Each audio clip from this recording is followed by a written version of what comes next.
आसान काम इस दुनिया में करना सभी को पसंद है, मगर दूसरों के सामने अपनी छाती चौड़ी करके इस बात को मान लेना कि मेरा काम सबसे आसान है, ये किसी को पसंद नहीं। क्योंकि मन ही मन हम ये जानते हैं कि सरकारी बैंक की कुर्सी पर बैठकर कल आना ऐसा बोलने में और अर्चना पूरन सिंह की तरह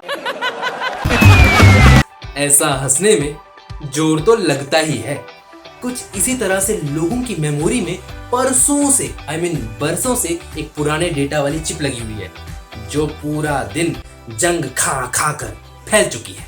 आज मैं उसे ही अपडेट करके कम प्रेस करने आया हूं। कम प्रेस। दुनिया ने अक्सर कवियों को, शायरों को गम में डूबा हुआ, प्यार में मारा हुआ, जमाने से हारा हुआ ऐसा ही माना। कभी उसे वो फरिश्ता नहीं समझा जो है आसमानों से उतारा हुआ। ये फरिश्ता क्या कहलाता है? फरिश्ता मतलब भगवान मत समझो, लेकिन भगवान का दिया हुआ एक सुनहरा और अनोखा उपहार जो इस दुनिया में मुट्ठी भर लोगों के पास है, उसे भी कम मत आंको।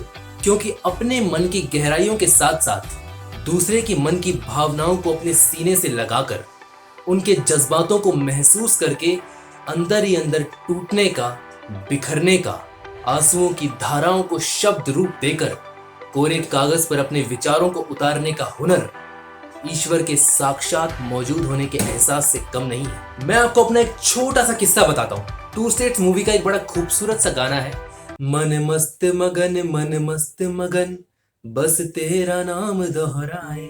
आप सभी ने सुना होगा, बड़ा खूबसूरत गाना है। मैं भी इसे अक्सर सुनता हूँ ट्रैवलिंग करते हुए या फिर वैसे भी कभी फ्री टाइम में। तो मेरी एक आदत है कि गाना सुनते सुनते वो यूट्यूब पे कमेंट सेक्शन होता है ना, वो भी मैं देख लेता हूँ, ये जानने के लिए कि जिस गाने पर इतने मिलियंस में व्यूज हैं, उस गाने के लिरिक्स को कितने लोग फील करते हैं, उस गाने के लिरिक्स राइटर को कितने लोग थैंक यू लिखते हैं। क्योंकि सिंगर को और एक्टर्स को तो सभी पहचानते हैं, लेकिन लिरिक्स राइटर को वो पहचान नहीं मिल पाती जो उन्हें मिलनी चाहिए। बस ये जानने के लिए मैं खोल लेता हूँ कमेंट्स।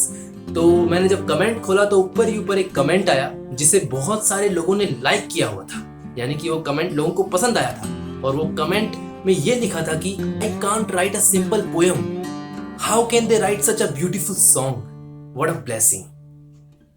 ये कमेंट सुनकर मन को एक ठंडक पहुंची और एक जहन में ख्याल आया कि ह्यूमंस तो हम सब हैं, कॉमन है, इमोशंस हम सभी के अंदर हैं, ये भी कॉमन है, लेकिन उस इमोशंस को एक गाने का, कविता का या कहानी का रूप देना ये अनकॉमन है।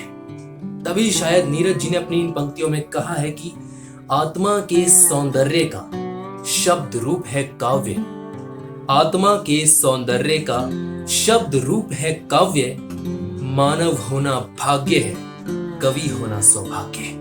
जिस तरह आईआईटी के उलझे हुए क्वेश्चनों को हर कोई सॉल्व नहीं कर सकता, आंखों की रूपरेखा, नाक नक्शा सुनकर या देखकर हर कोई ड्राइंग नहीं बना सकता, बिल्कुल उसी तरह हर कोई हाथों में कलम पकड़कर शायरी या कविता नहीं लिख सकता। कविता लिखना सरल नहीं है, पूछो उन फनकारों से।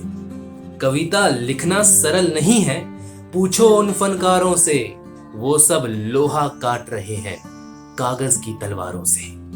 तो अगर आपके मन में भी ये सवाल था कि मैं कविता क्यों नहीं लिख पाता या लिख पाती, तो मेरे इन विचारों पर एक बार विचार जरूर कीजिएगा। और अगर लिख पाते हैं तो इस नाचीज का साथ दीजिएगा।